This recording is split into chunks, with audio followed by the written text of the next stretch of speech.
इस प्रकार से सनकादि ऋषियों ने पूछा, राजा इंद्र और देवगुरु बृहस्पति साथ में चले। शिवजी रूप बदल करके जंगल में बैठे हुए थे और बाबा को देख करके राजा इंद्र ने बड़ा क्रोध किया। रास्ते में बैठे थे, बाबा अलग हो जाओ, नहीं होना, नहीं हुए। राजा इंद्र वज्र लेकर के दौड़ने लगा। शिव जी को क्रोध आया, मारने के लिए उद्यत हुए। राजा इंद्र से देवगुरु बृहस्पति जी ने विनती करी और कहा, इस जीव के ऊपर दया करो भगवान, आप तो दीनानाथ हैं, कृपालु हैं। और विनती करने पर भोलेनाथ ने स्वीकार किया, तुमने हे बृहस्पति जी, तुमने दया करी है, तुम दया के सागर हो। गुरु होकर के तुमने अपने शिष्य के ऊपर दया करी, भक्तना से तुमने मुझे पुकारा है। देवगुरु बृहस्पति ने नमस्ते नमस्ते प्रभो विश्वमूर्ते, नमस्ते नमस्ते तपोयोग गम्य, इस प्रकार विनती करके वरदान दिया है। और इसके बाद शिव जी ने ही देवगुरु बृहस्पति को जीव नाम की संज्ञा दी। पांचवें ग्रह देवगुरु बृहस्पति हैं। मां के गर्भ में जब जीव आता है तो 5वें महीने में देवगुरु बृहस्पति का ही महीना चलता है और उस जीव के अंदर जीव चेष्टा, ज्ञानेंद्रिय और कर्मेंद्रिय और गुह्येंद्रिय चैतन्य हो मां के गर्भ में, तब उस जीव का नाम जीव पड़ जाता है, भक्षण करने योग्य हो जाता है।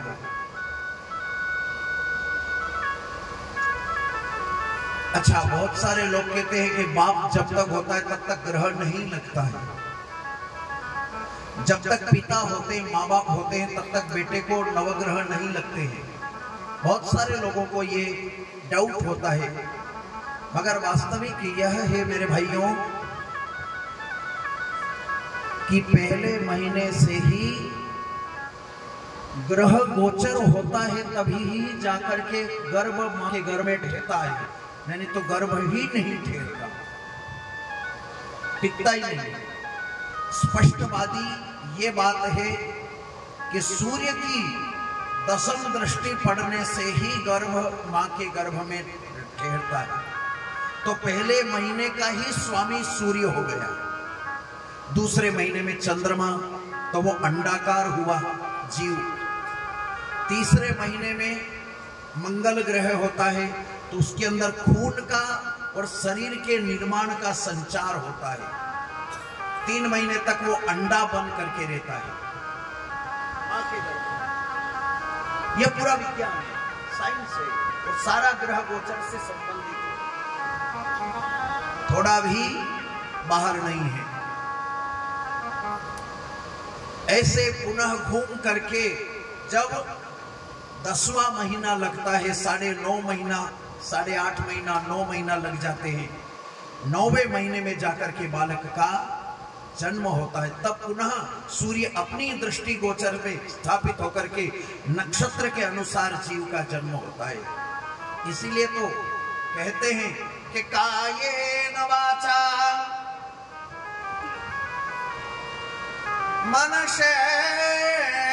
मनसेन्द्रियैर्वा बोध्यात्मना वा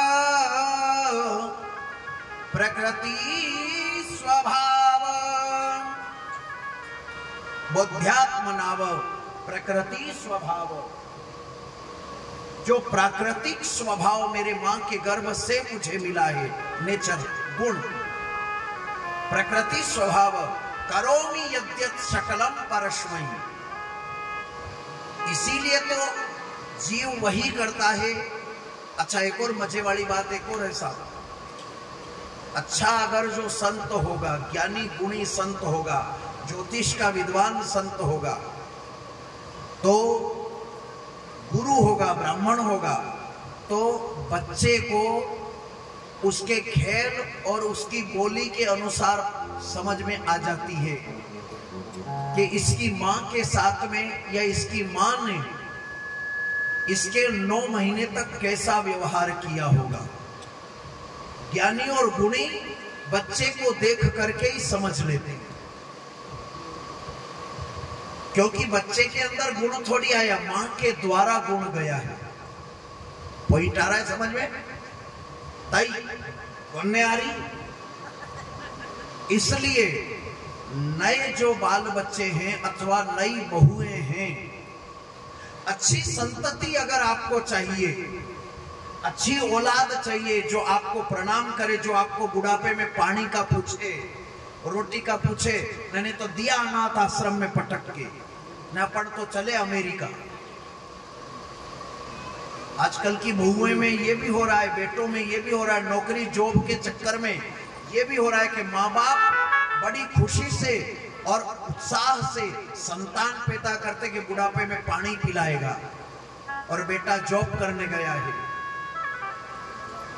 अमेरिका में जॉब कर रहा है, फ्रांस में जॉब कर रहा है, इंग्लैंड थाईलैंड में। देखिए मां किसके भरोसे के? अनाथ आश्रम में। औलाद पैदा करने के बाद भी अनाथ आश्रम में। उससे तो यूं ही अच्छे होते, अगर औलाद नहीं होती तो यूं भी अनाथ आश्रम में पड़े रहते कहीं ना कहीं। हमारा कहने का तात्पर्य यही है मेरे राम जी, अच्छी संतति पैदा करें, और अच्छी संतति मां स्वयं पैदा कर सकती है। भागवत के अंदर ध्रुव चरित्र का वर्णन आप लोगों ने सुना होगा शायद। सुनीति, ध्रुव की मां कौन थी? सुनीति। उत्तानपाद राजा की पत्नी थी सुनीति और सुरुचि। सुरुचि यानी खुद की रुचि, और सुनीति यानी अच्छी नीति, अच्छे विचार वाली, सबको लेकर के चलने वाली, उसे कहते हैं सुनीति। और सुरुचि यानी खुद की रुचि, तुम जाओ भाड़ में, मेरा भला होना चाहिए। परिवार वाले, सासू ससुर, बंधु बांधव, देवर जेठानी, जेठ जेठानी, जो भी हैं सब जाएं भाड़ में, मेरा भला होना चाहिए, अपना एंजॉय होना चाहिए। तो जमाई को लेकर के कमरे से, किराए से, भाड़े से हिसार में ही रहने लग जाओ, सबको छोड़ दो यहां। उसे कहते हैं सुरुचि। सुरुचि नाम की स्त्री। और सुनीति यानी सबको लेकर के, निभा करके चलने वाली, सबको लेकर के चलती है, उसे सुनीति कहते हैं, अच्छी नीति। आगे के चरित्र में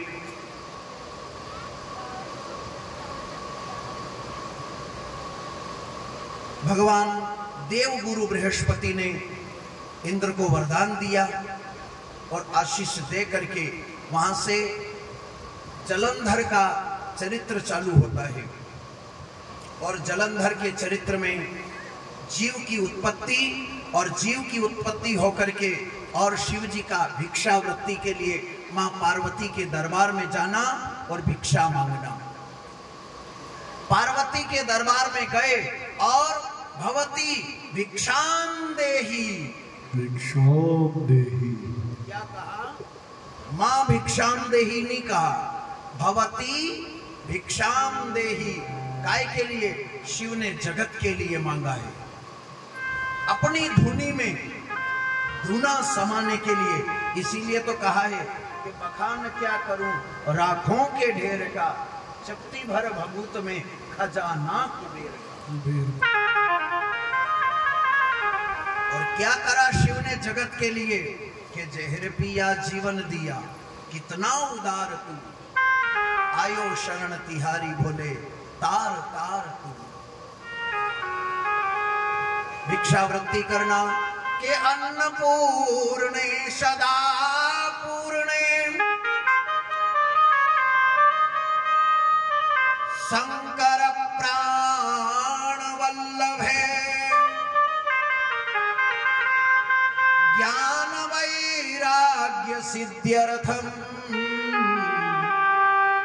भिक्षमं देहि च पार्वती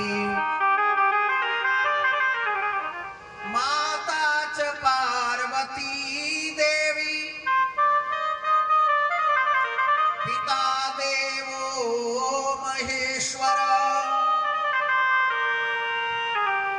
बांधव शिवभक्तस्य स्वदेशो भुवनत्रयम्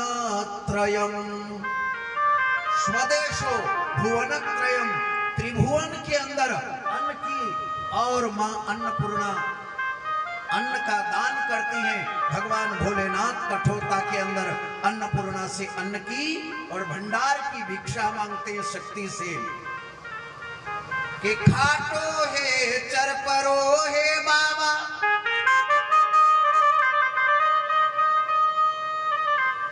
जीमो जीमो जी भोग लगाओ आओ आओ।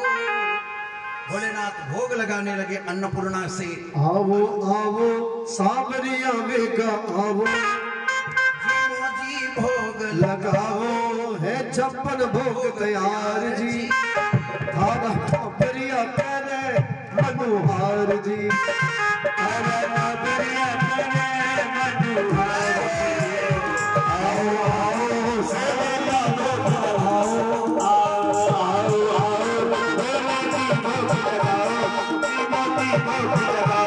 है 56 भोग तैयार जी धारा कावलिया करे मनोहार जी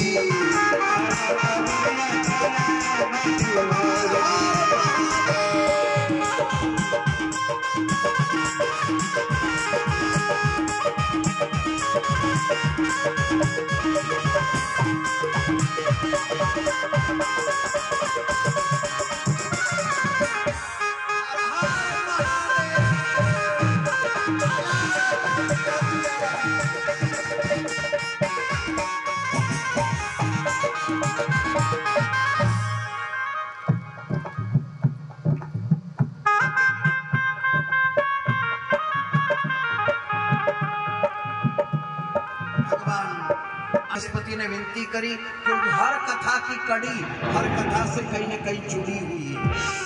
वही रुद्र तेज समुद्र ने हाथ में ले लिया शिव जी ने और शिव जी ने अग्नि तेज रुद्र तेज लेकर के